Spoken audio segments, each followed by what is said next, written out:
Ya itu tadi kan dengan kita memperlakukan work from anywhere maka masyarakat kan akan terdistribusi kepulangannya untuk kembali ke kampung halamannya.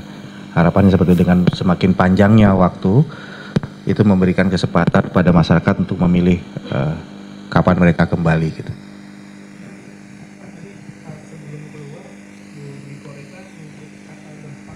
Wah. Enggak.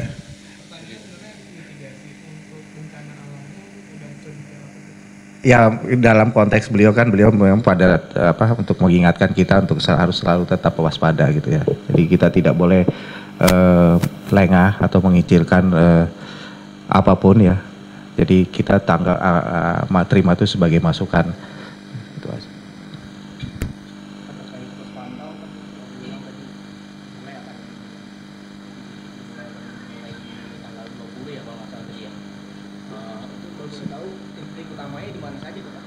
Kalau titik kita mulai posko tanggal 21 ya, 21, tapi dari kepolisian kalau saya tidak salah mereka akan mulai menggelar tanggal 20.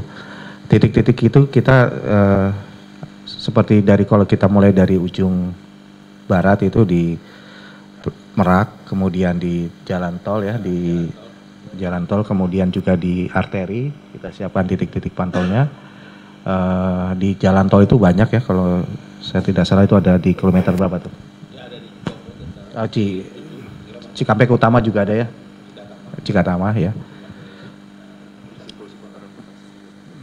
Jadi ada banyak beberapa titik yang kita tempatkan sebagai pos-pos pantau untuk arus mudik, khususnya yang yang memang lokasi-lokasinya yang kami pandang memang arusnya akan sangat padat gitu ya.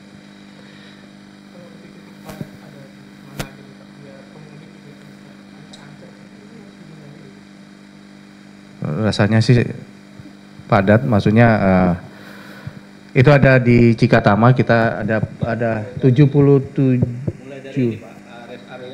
57 itu sudah mulai ya. Itu perjumpaan antara MBZ dengan jalur yang di bawah ya. Itu sudah mulai ya.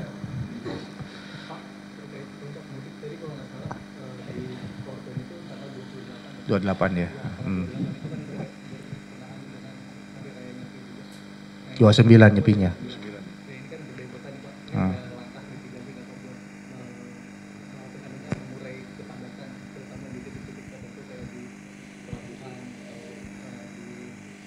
Jadi kalau kepadatan bukan berarti spike-nya tinggi, tapi dari rata-rata dari mulai tanggal 21 itu memang itu adalah titik tertinggi, tapi bukan berarti titik yang paling ekstrim ya, hanya dari perbandingan dari titik-titik awal dia menjadi agak lebih tinggi.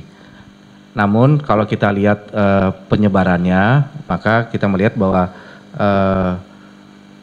titik yang terpadat di tanggal 28 tidak harapan kami tidak akan terlalu jauh berbeda dengan pada tahun 2024. Itu sebabnya ketika kita melakukan survei awal, kita melihat bahwa ada potensi titik puncak arus mudik tinggi, maka kami mengusulkan adanya pemberlakuan work from anywhere sehingga itu bisa lebih rendah lagi titik puncaknya. Jadi bukan berarti ini menjadi tinggi sama sekali, tidak, tapi kita melihat dengan pemberlakuan work from anywhere, titik puncak itu tidak terlalu jauh berbeda dengan yang tahun 2024.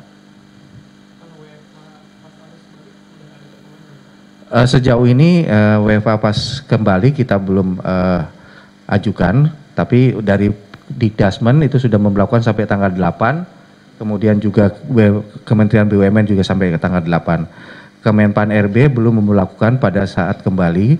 Itu sebabnya tadi kami mengusulkan bahwa untuk arus balik itu diskon tarif tol itu cukup memberi pengaruh kepada arus balik para pemudik. Dengan harapan apabila kita bisa memberikan diskon tarif tol, itu membuat para pemudik bisa kembali lebih awal untuk kembali ke Jakarta atau ke daerah asalnya masing-masing gitu. Tadi yang diskon tarif tol itu tanggal 3, tanggal 4, dan tanggal 8 dan 9. Gitu. Jadi dan ini berlaku untuk jasa marga. Tadi juga Astra. Jadi sepertinya semua jalur ruas tol ini sudah memberlakukan diskon tarif tol.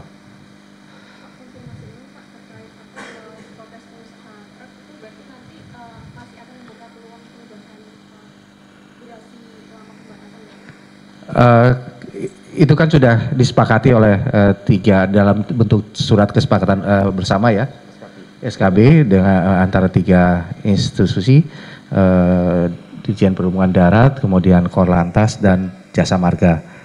Oh maaf, Bina Marga ya, Bina Marga. Jadi itulah yang saat ini yang sudah dikeluarkan dan itu yang akan dilaksanakan. Jadi kita belum melihat perlu dilakukannya revisi atas pemberlakuan SKB tersebut. Gitu. Cukup.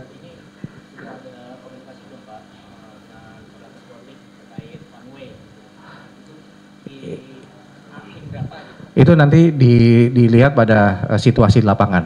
Jadi nanti Korlantas mempunyai diskresi ya, Pak. Itu secara dinamis nanti mereka akan melihat sampai seberapa jauh kepadatan dan tidak harus pada situasi-situasi tertentu mereka yang akan menentukan. Gitu.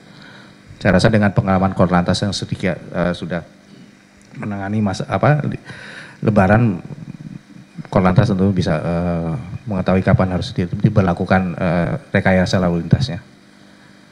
Udah?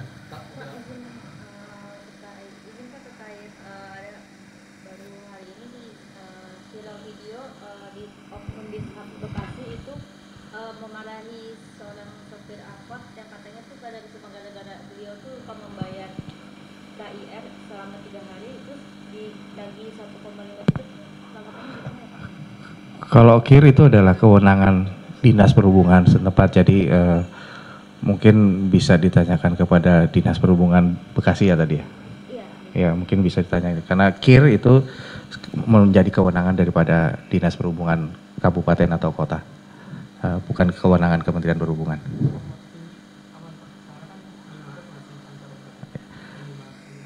Kalau dari BMKG pantauan cuacanya sepertinya masih kondusif ya, masih baik. Harapan kita bahwa pada saat nanti